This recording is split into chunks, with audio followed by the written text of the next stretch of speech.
Most pen blanks that I've bought or have tried to cut up myself have generally been about 5 or 6 inches long, and they're usually about 3/4 of an inch square on the ends.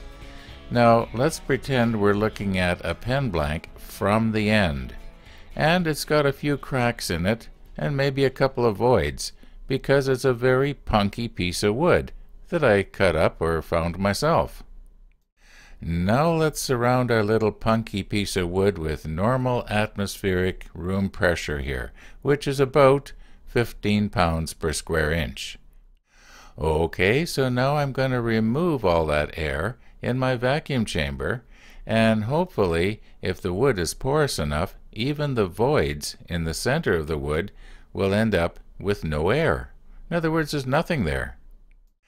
Now, if while your little piece of wood has been subjected to the vacuum, it is also completely immersed and surrounded with, say, cactus juice or Alumilite, well, when the pressure comes back on, like the room pressure, all the cracks are going to fill up.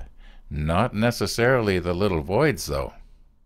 Now, this is just my own theory, and I could be wrong, but this is what I do, and it seems to work okay for me.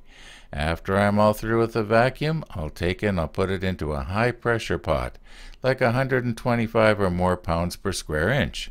And my thinking is that if the wood is porous enough or punky enough, it's going to force cactus juice, or, in this case, Alumilite, into all those little voids.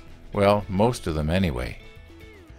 Now I realize that most people are using the pressure pot to reduce the size of the bubbles in the Alumilite. Well, that's a bonus, as far as I'm concerned.